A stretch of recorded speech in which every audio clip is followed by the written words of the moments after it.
पूरे देश में अभी जिस प्रकार का माहौल बना हुआ है और इसी कड़ी में जो लद्दाख में जो घटना हुई है, वहाँ पर जो हिंसक घटना हुई। लद्दाख एक ऐसा क्षेत्र जहाँ पर पूर्ण शांति और वहाँ के थानों में 0 FIR यानी क्राइम रेट यदि विश्व भारत के किसी क्षेत्र में है तो सबसे ज़्यादा लो क्राइम रेट या 0 क्राइम रेट है वो लद्दाख के एरिया में है, वो पाई जाती है। वहाँ पर वहाँ के जो थाने हैं उनमें किसी प्रकार की यदि कोई FIR भी होती है तो वो FIR होती है जैसे कोई व्हीकल्स की कोई दुर्घटना की वजह से, ताकि उनको जो है वो कोई क्लेम है वो मिल सके। इस प्रकार का शांत, इस प्रकार का पीसफुल एरिया, और वहाँ पर जो है जब से मोदी जी का और अमित शाह का कंट्रोल इस देश को दिया गया है, आज लद्दाख जैसा शांतिपूर्ण क्षेत्र वो भी हिंसा की भेंट चढ़ गया है। क्या लद्दाख में हुई हिंसा के लिए अमित शाह जिम्मेदार है, गृह मंत्री जिम्मेदार है? क्योंकि 2019 में जब धारा 370 हटाई गई और जम्मू कश्मीर को जो है उसका राज्य का दर्जा खत्म करते हुए उसके 2 पार्ट किए गए, एक लेह लद्दाख का और कारगिल का एरिया, और दूसरा जो है जम्मू कश्मीर का एरिया। जम्मू कश्मीर का एरिया वो भी केंद्र शासित प्रदेश है और ये भी केंद्र शासित प्रदेश है, लेकिन जो लेह लद्दाख है वहां पर स्वशासन नहीं है, वहां पर जो है राज्य का दर्जा उसे प्राप्त नहीं है। और यही तो जो मांग है वहां के स्थानीय बासिंदे वो कर रहे थे कि भाई उन्हें पूर्ण राज्य का दर्जा दिया जाए। उन्हें पूर्ण राज्य का दर्जा नहीं दिया गया, इसीलिए वहां पर एक जो विजनरी और इंटेलिजेंट जो पर्सन है जिनका नाम है सोनम वांगचुक, ये काफी समय से वहां की जनता के अधिकारों के लिए लड़ाई लड़ रहे थे। शांतिपूर्ण, संवैधानिक और लोकतांत्रिक तरीके से जो है वो आंदोलन कर रहे थे। उनका जो आंदोलन है वो बड़ा ही पीसफुल था। वो अब तक लद्दाख के अधिकारों के लिए और स्वायत्त शासन के लिए, लद्दाख का जो एरिया है और वहाँ के जो लोग हैं उनको 6th शेड्यूल में शामिल करने के लिए पूर्ण राज्य के दर्जे की मांग को लेकर, और ये इस प्रकार का जो आंदोलन है वो सोनम वांगचुक के द्वारा है वो किया जा रहा था। अब ये सोनम वांगचुक कौन है? आप सभी जानते हैं कि आमिर खान अभिनीत एक फिल्म आई थी और उस फिल्म का नाम था 3 इडियट्स। और इस 3 इडियट्स फिल्म में आमिर खान ने जिस फुंगसुक वांगडू का जो रोल जो है वो अदा किया था, रोल प्ले किया था, वो इसी पर आधारित है। और जैसे ही वहां पर 4-5 लोग मारे गए और 70 से ज्यादा जो लोग वहां पर घायल हुए, तुरंत सोनम वांगचुक ने जो है वो अपना ये पीसफुल धरना भी वापस ले लिया। देखिए, मतलब कल उनकी जो घोषणा जो हुई थी, मैंने देखी थी उसको, आपको जो है वो मैं उसकी कुछ क्लिप है वो इस वीडियो में डालने का प्रयास करूंगा। यदि इसमें किसी प्रकार का कोई स्ट्राइक नहीं आता है, यदि वो जो है इसके लिए फेयर कंटेंट के अंतर्गत पॉलिसी में आता है, तो मैं जरूर उनको यानी कि एक तरह से डालने का प्रयास करूंगा। लेकिन कई प्रकार की यानी कि एक तरह से प्रॉब्लम्स होती है उसमें आगे चलकर, इसलिए उनको दिखाना बड़ा मुश्किल हो जाता है। तो मेरा कहने का तात्पर्य यह है कि तुरंत सोनम वांगचुक ने जो है वो ये अपना प्रोटेस्ट है वो वापस ले लिया। अब सवाल ये है कि पहली बात तो हम ये जानने की कोशिश करते हैं कि ये शेड्यूल 6 है वो क्या है, ताकि इसके बारे में यानी कि एक तरह से जो है वो अच्छे से जो है वो चर्चा कर सकें। आम्बेडकर पार्टी ऑफ इंडिया के राष्ट्रीय अध्यक्ष धीमान विजय मानकर साहब के द्वारा शेड्यूल 5th और 6th की बार बार जो मांग है उठाई गई है। शेड्यूल 5th जो आज सामान्य आदिवासी क्षेत्र है उनके लिए है, और शेड्यूल 6th है वो यानी कि एक तरह से राज्य जहाँ पर भाषा, संस्कृति या यानी कि एक तरह से सांस्कृतिक विविधता की स्थिति है, उन राज्यों को इसके अंतर्गत सम्मिलित किया जाता है। तो इसमें पूर्वोत्तर के यानी कि एक तरह से 4 राज्य है, और लेह लद्दाख का एरिया है वो इस दृष्टि से महत्वपूर्ण बन जाता है कि यहाँ पर बुद्धिस्ट संस्कृति है, बहुत ही शांतिपूर्ण ये इलाका है, और यहाँ पर यानी कि एक तरह से जो है आदिवासी टाइप के जो लोग हैं वो रहते हैं, पहाड़ है, नदियां हैं, इसके साथ साथ में शांत इलाका है। तो इनकी ये विशेष मांग थी कि भाई इन्हें यानी कि एक तरह से 6th शेड्यूल में शामिल किया जाए, जैसा कि असम, मेघालय, त्रिपुरा और मिजोरम में लागू है। ये इनकी मांग थी। इससे यानी कि एक तरह से जो है, इससे क्या होगा 6th शेड्यूल लागू होने से, कि इनकी स्वायत्त परिषदें जो ऑटोनोमस जो काउंसिल्स हैं वो बन जाएगी, यानी इन राज्यों के भीतर एक तरह से स्वायत्त जिला परिषद और क्षेत्रीय परिषदें बनाई जाती है। तो इस प्रकार की यानी कि एक तरह से उन्हें स्वायत्ता है वो मिलने का जो अवसर है वो प्राप्त हो जाता है। ये स्थानीय जो परिषदें हैं ये क्या है कि प्रशासन, भूमि, जंगल, संसाधन, परंपरागत कानून और संस्कृति की रक्षा करने का काम है वो कर सकती है इसके आधार पर। और इनको कौन कौन सी शक्तियां प्राप्त होती है? जमीन और प्राकृतिक संसाधनों पर इनका नियंत्रण हो जाता है, और स्थानीय रोजगार और शिक्षा में इनको प्राथमिकता मिलती है, और परंपरागत रीति रिवाज और संस्कृति की सुरक्षा है वो सुनिश्चित हो जाती है। तो इसके माध्यम से यानी कि बड़े जो कारपोरेट और बाहरी लोग जो या राज्य सरकार स्थानीय लोगों के अधिकारों का हनन न कर सके, इस उद्देश्य से यानी कि एक तरह से इनकी ये मांग है और मांग जायज भी है। लेकिन हम जानते हैं कि लद्दाख का जो एरिया है यहाँ पर जो है ये खनिज संसाधनों से भरपूर है, मिनरल्स से भरपूर है, यहाँ पर सोने की खदानें भी है, यहाँ पर जो है सोलर एनर्जी प्लांट लगाए जाने की बहुत अच्छी सुविधा है, क्योंकि 365 दिन में से तकरीबन 300 दिन तक जो है यहाँ पर सीधी धूप आती है और एक अच्छी धूप आती है। तो इसलिए यहाँ पर सोलर प्रोजेक्ट के एक सफल क्रियान्वयन की संभावना भी है। इसके साथ साथ में जो है यहाँ पर जो लाइमस्टोन है वो भी है, पर्याप्त मात्रा में है, और जो रेयर अर्थ मिनरल्स हैं जो आज विशेष रूप से विश्व में सबसे महत्वपूर्ण भूमिका निभाते हैं किसी भी देश की अंतरराष्ट्रीय राजनीति में, वो रेयर अर्थ मिनरल्स भी लद्दाख के एरिया में मौजूद है। और इसी वजह से ये मोदी सरकार और गृह मंत्री अमित शाह इनका ये प्लान है, जैसा कहा जाता है कि ये अपने पूंजीपति मित्रों को फायदा पहुंचाने की रीति नीति के तहत ये इस क्षेत्र को जो है वो या ये जो खनन और इस प्रकार की जो चीजें हैं वो उनको देना चाहते हैं, जैसा कि यहाँ की स्थानीय लोगों में एक तरह से भय है, डर है, और इसी वजह से जो है स्थानीय जो लोग हैं वो इसका विरोध कर रहे हैं। तो इसलिए ये लेह लद्दाख के जो एरिया के जो लोग हैं वो मांग कर रहे थे। इसके साथ साथ में दूसरी महत्वपूर्ण बात यह भी है कि जब 2019 में धारा 370 उठाई गई,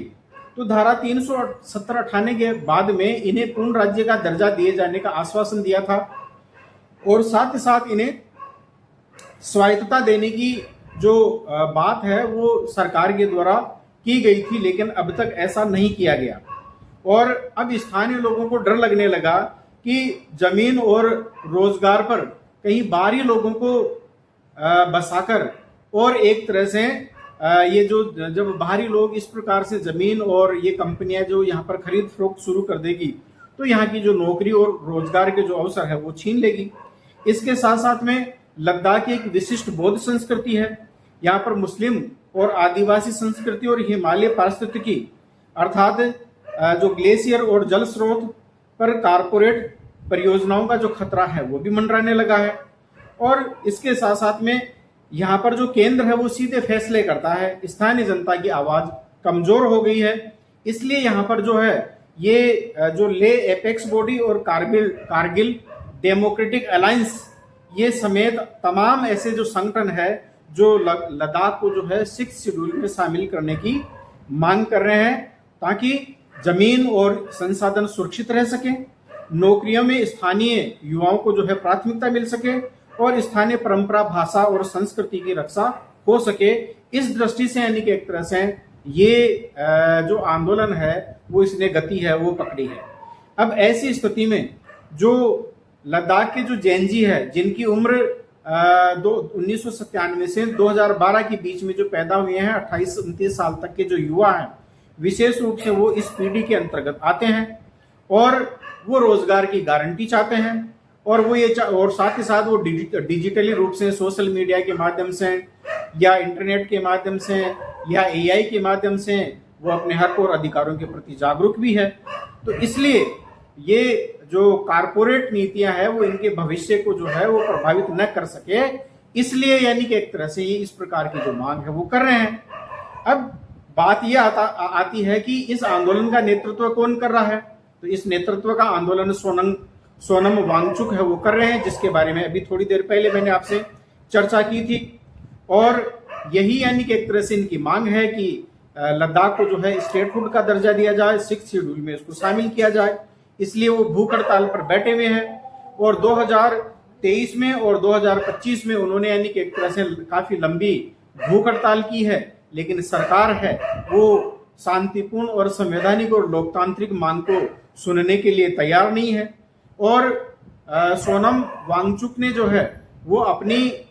विद्वता से, अपनी नीतियों के माध्यम से वहां की जनता को है व्यापक स्तर पर अपने साथ में उन्होंने जोड़ा है। और विशेष रूप से